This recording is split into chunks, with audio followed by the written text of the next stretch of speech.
Hey, I'm Guy. I'm John. It's our YouTube channel. Subscribe to it. Give this video a like.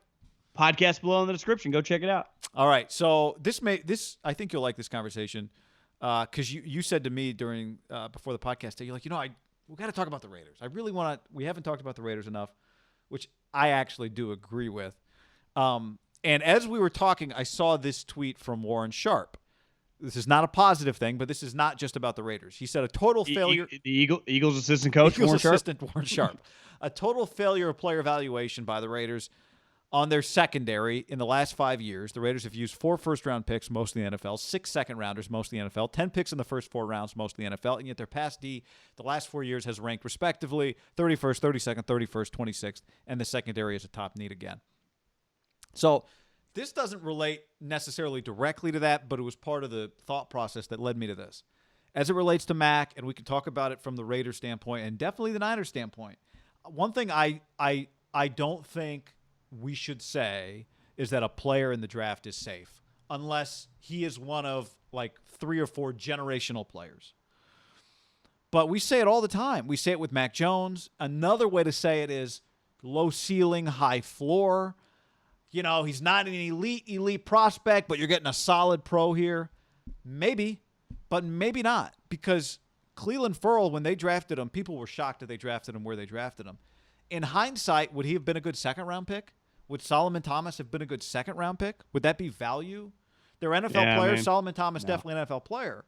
But don't you want a starter in the second round? Hell, the idea that it's like a high floor. If guys really had the high floors that people claim they would have, they would be. Those are much better players than I think the players that get tagged that way usually turn into. The idea that we could guarantee anyone has a high floor, let me say it this simply.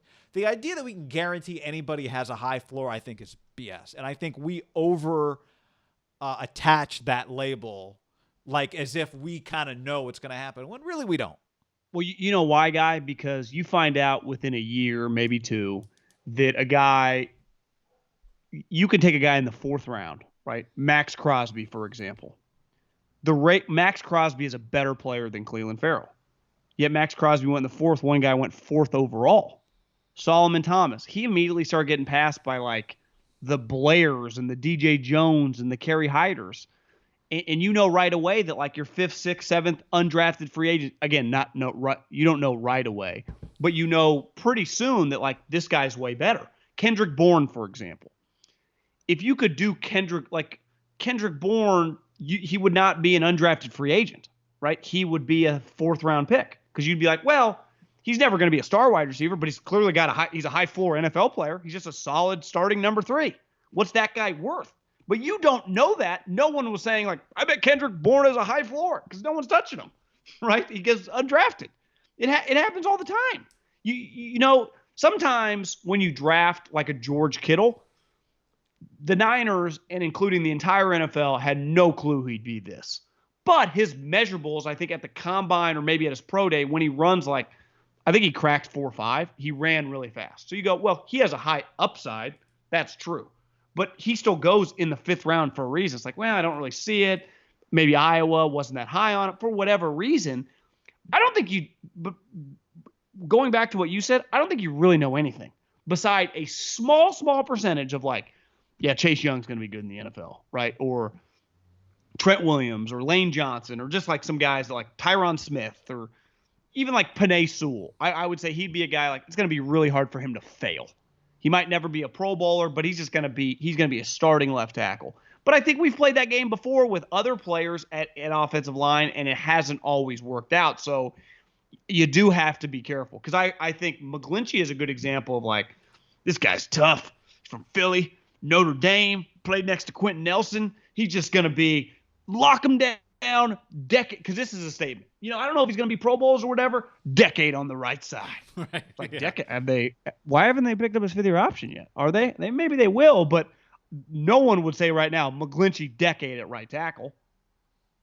Clelin Ferrell decade at lineman. Yeah. So I think you got to be very, very. It's an easy thing to do, and I think it's a crutch in draft rooms, and you and I talk about it, and it's just patently false. Yeah, it's false. It's a way to hedge on a guy and make people feel comfortable when you should not feel comfortable when you're drafting. You tell me, you've been around these things. Does anyone really feel sure? Like really feel sure about who they're drafting? Well, you're acquiring a human being that you just don't know is going to handle expectations. And part of expectations, I actually think sometimes it's easier to be a later round pick, right? If you're a guy that was never going to be a first round pick, but like you get drafted in the 4th, you're like, motherfucker, they've drafted another defensive lineman over. So right away I get competition. I'm like, I'm going to prove I'm better than this guy, but I still got to play well to like earn my money. I'm really not handed that much. I think 3rd, 4th, 5th round picks that internally go, God, I thought could have been like a 2nd round pick. And then you see other guys at your position that are drafted high on your own team. You find out fast competing against them, that you can play with them, that you're as good. It's easy to kind of have that fire under your ass, try to make the money. It is probably difficult, again, dealing with human beings. When I draft a guy 5 overall, I immediately sign $30 million, and then immediately his skill set, he just has limitations. So even if he Solomon tries really hard, Clelin Ferrell tries really hard, but what can you do, right? Like Chase Young can do things that those guys couldn't do in their dreams. Like there's just – and when you're drafting that high, you're looking for Chase Youngs. Yeah, although, I mean, Khalil Mack. Yeah. Nick Bosa. 1 or 2 to get him, but still, like in top 5, that's, Devin White goes 5. Like they can just do physically. Part of drafting a guy really high in the top 10, it carries with you your whole life. Like when I just bring up a guy's name, right? Robert Gallery, just busts, right? I was listening to this interview with Larry Fitzgerald, and he was saying how he thought that he thought that he was going to go to the Raiders at 2, and then they take Robert Gallery, and then he goes 3. Part of that whole story, like when you just talk about the draft, is like you chose Robert Gallery over Larry Fitzgerald. And once you become a Hall of Fame player, Julio Jones or whatever, we no longer talk like, oh, top 5, he's just Julio Jones. Right. But when you're a bust or not living up to it, it's like, God, just couldn't live up to the draft billing. Yeah, you don't even really do it with picks in the 20s. When you're a single-digit draft pick, there's something that follows you your whole life. Yeah, the one counter when you don't play well. I think the strong counter to that would be the one major challenge that's hard for you to overcome if you're a 4th round pick versus a 1st round pick is that the guys that the teams pay the money to and use the draft capital on just get more opportunities to succeed, right? Yeah, but my point is, though, you get a lot of opportunities still as a 4th round pick, at least enough to earn your keep, and then you can just pass him by pretty quickly. It can't happen. Yeah. You get paid a lot of money to get drafted high. That is one. I mean, you guarantee yourself before ever playing a snap drafting him high, which is just I would say a fundamental risk in any business, paying something before you know. Like no, most other businesses do not work that way, correct? Like no business would acquire another business without seeing their financials, like knowing that it's working. In pro sports, also I sign you to a 3-year contract. It's usually not. I'm stuck with Middlekauff for 3 years. Nothing I can do. Right? Well, but I'd say most acquisitions in anything out of professional sports, for the most part, are not human based.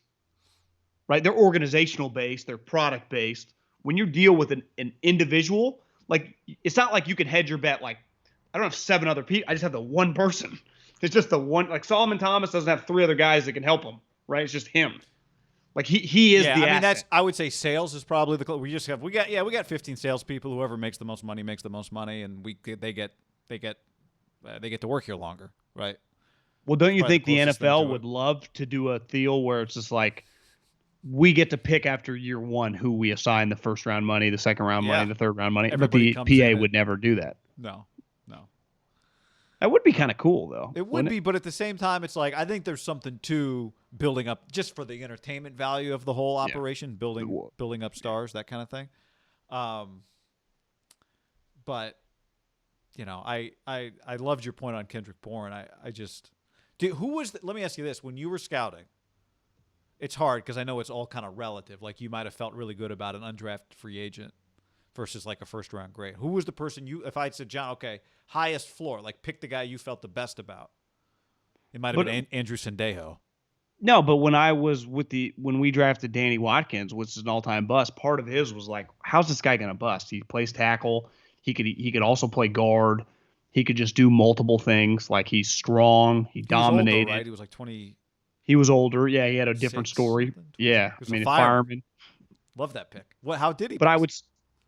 He was just very, very immature, mentally pretty weak. That's another thing. Like, how do I truly judge how mentally tough you are? Once you get to, especially in certain franchises, right? If I'm the New York Giants, whoever I draft as the New York Giants, that's just an intense position. Yeah. So if you're kind of mentally weak and then all of a sudden you're not playing well, it can just snowball. That's where I go back on Trey Lance. Is like we don't know anything. We don't know what we think we know sometimes. But a guy who was told you're not a quarterback, come play safety for me here in Minnesota. Nobody else was interested in him playing quarterback, going to North Dakota State to play quarterback. That's an impressive thing that he did. That tells me something about him. Can I pretend it tells me the whole picture? No, I cannot. I cannot. I bet if we sat down with Kendrick Bourne and I'd be like, did you feel you got screwed being an undrafted free agent? He'd be like, well, I saw Cooper Kupp go in the second round and I played every day right next to him. I know, like, obviously he has they ask him to do something different than myself, but if he's an NFL player, I'm an NFL player. Right. You know, how often does that happen with guys? Now, he was a small Eastern Washington, where it's easier at Alabama to go, well, like, if that guy's a first rounder, I might be a second rounder. What I think a lot of times kids and players don't realize is, like, I just pulled up Kendrick Bourne. He basically ran a 4.7. So it's like, even if people thought you were a fourth or fifth round pick, I can't draft historically 4.7 guys that are fringe draft picks to begin with. Like, I can't draft that guy. Also played in a wide open offense, right? Like, you were like, how They much of chucked his it around. production is real? But I'd say that's aged well. Like, I'd go to For Eastern sure. Washington. Probably they produce more NFL guys than the average person thinks. I mean, those two. Yeah. I'm sure. I mean, average person only I thinks was those combining two. Eastern Washington, North Dakota State as like one big FCS Yeah, family. I like that. I meant the whole division. You can never discount the division. You know, the conference, the level. Let's see if we can find the list of Eastern Washington alums. Cooper. Oh, John. Samson Ebukam. Oh yeah. Taiwan Jones. See, produce some guys. Great gunner. Yeah, and that doesn't even have the undrafted guys, which I mean, there's other names here. I mean, they've got a Michael Roos. He's still in the league, right? The tackle from the Titans, maybe still in the league. I mean, they had a third and a fourth round pick, Kupp and Ebukam, come out in the same year. That's pretty good. What year was that? 18 or 17? 17? 17. Now think about that team. So they had Kupp. Kendrick Bourne was undrafted free agent in 17. Who was beating that FCS team? I remember their quarterback was what's his name, who was like transferred to Oregon. the Walter Payton Award winner. It wasn't the little guy that played at Oregon. No, that was Adams, Vernon Adams. He was, yeah, that's right. He was, and then the other guy transferred to Washington State, but because the next guy they were going to